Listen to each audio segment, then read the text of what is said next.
se aconteceu uma briga entre duas crianças. Vamos lá. Aconteceu isso com ela e qual foi sua participação nisso, né? Claro, é reconhecer que a gente também tem um peso nessa relação. Mediar, para que entre elas possam fazer esse trabalho e que cada uma seja responsável pela sua parte no conflito. Compreender que o outro, assim como eu, pode achar que está certo. E a partir daí, como podemos nos entender? Vai ser uma pessoa que permite o diálogo, a troca e o afeto com o outro por construir um vínculo que serve para a vida toda, para ambos. Grande parte dessas experiências, seja dentro ou fora das escolas, é obrigada a funcionar à margem do sistema, sendo negadas ou excluídas. Em alguns casos, as crianças podem fazer provas livres para comprovar sua aprendizagem, e em outros não é permitido obter uma validação de seus conhecimentos. É realmente necessário que um papel nos diga o que sabemos?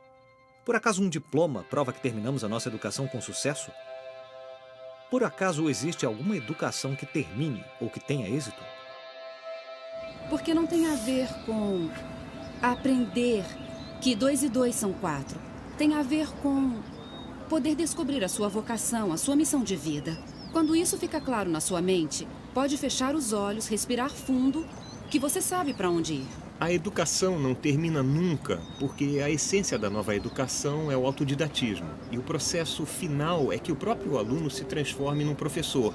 E ele aprende do seu próprio interior e também aprende do exterior. Então forma-se um fluxo no qual a educação se transforma num entrar e sair constante. O aluno não é só alguém que recebe, mas também se transforma numa fonte. Então, aquela ideia que nos venderam na escola, estude para que tenha alguma coisa e seja alguém na vida.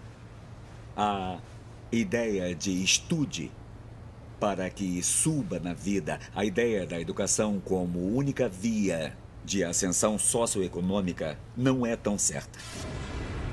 Há poucas décadas, surgiu uma corrente crítica contra a escolaridade. Educadores, pedagogos, sociólogos reivindicavam a educação fora das instituições, no âmbito familiar e social. Dessas críticas surgem as práticas da educação em casa, educação sem escola. Com o passar do tempo, começaram a se pensar formas de autoeducação, redes de formação autodidata e educação entre iguais. Fazemos com que aprendam na vida cotidiana, que viajem conosco, que vão a diversas atividades conosco, inclusive para o trabalho, onde muitas vezes, ou na maioria das vezes, os meninos e meninas são excluídos. Vantagens muito importantes em termos de autodescoberta, de reconquista da autonomia, da segurança pessoal, e eu as vejo mais seguras do que querem. Elas exploram muito mais, elas estudam porque gostam de aprender. E consideramos que o tipo de educação sem escola que nós fazemos é um tipo de educação que poderíamos denominar de autoaprendizagem colaborativa, ou de aprendizagem autodirigida, ou de aprendizagem livre. Sem dúvida, há tantas formas de educação em casa ou de educação sem escola quanto famílias que a praticam. Desde experiências realizadas por educadores e acadêmicos até famílias com crenças religiosas e povos com culturas alternativas. Essas experiências enriquecem a diversidade educativa e as formas de entender a aprendizagem. Mas para isso é necessário que todas elas possam existir, sejam livres. Eu acredito que não temos que obrigar. A liberdade não se pode obrigar, mas podemos sim abrir espaços para ela, de tal forma que sejam legítimas. E se metade de uma nação quer a educação estadual, então que possam tê-la. Mas se a outra metade quer, sei lá, 30 pedagogias diferentes, que assim seja. Um novo paradigma educacional deveria ser cenários onde cada um pudesse experimentar e descobrir as coisas de que gosta e então desenvolvê-las. Daí minha proposta que o que temos que fazer é desescolarizar a escola. Quer dizer, tirar da escola tudo que tem de escolar. Isso significa que temos que tirar da escola tudo que impede que os alunos aprendam. Não necessariamente precisam estar em escolas. Poderia estar em clubes, em conselhos comunitários, organizações de bairros, nas praças. Poxa, não há limites para os locais onde podemos chegar a pôr isso em funcionamento. São adolescentes, por favor, não temos que dar mais crédito. Eu, aos 18 anos, também queria mudar o mundo, só que não é possível. Não. Eu não acho que seja assim. Eu acho que a crítica dos alunos é válida. É uma crítica ao sistema educacional. Não encaremos como algo pessoal, por favor. Perdão, eu vou ter que tomar uma decisão. Autorizamos a leitura do discurso ou não? Olha, Alice, eu vou te dizer uma coisa. Se você deixar, vai perder a autoridade. Não podem fazer o que querem. De não qualquer podem. modo, com o tempo eles esquecem. Depois eu falo com eles e explico por que não podem ler. Não, gente, não é por aí. A questão não é se deixamos ler ou não o texto. Eu acho que temos que pensar se estamos dando ou não importância ao que dizem. É profundo o que estão dizendo, não é qualquer coisa. Olha, eu concordo plenamente com você. Porque todos nós aqui lemos a redação e aqui o que eles pedem é que haja uma mudança na educação, um crescimento. Eu diria que se tivéssemos a capacidade de mudar essa nossa postura diária na escola, então eles vão nos levar mais a sério. E eu acho que isso é uma oportunidade que está em nossas mãos. Se não conseguimos entender, talvez, seja porque estamos subestimando eles um pouco. A pergunta seria: estamos dispostos a aproveitar essa oportunidade? E estamos preparados para essa mudança?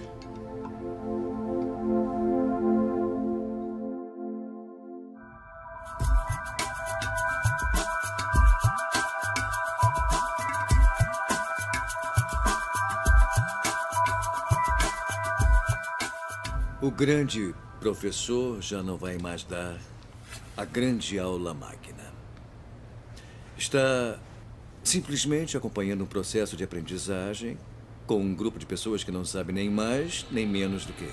O professor deve entender que é um guia. Deve entender que vai semeando, que vai guiando, que vai criando oportunidades e pretextos para que a criança explore, trabalhe, se sinta motivada e interessada. Portanto, no meu modo de ver, o termo educação é confuso e parte de uma posição arrogante. Por exemplo, educação vem de educere. Educere significa tirar. Se eu sou professor, quero que a criança tire alguma coisa, que tire o melhor de si mesma. Mas isso também é arrogante, porque é um pouco violento que você tire o melhor de si. E eu faça você tirar o melhor de você com a minha educação.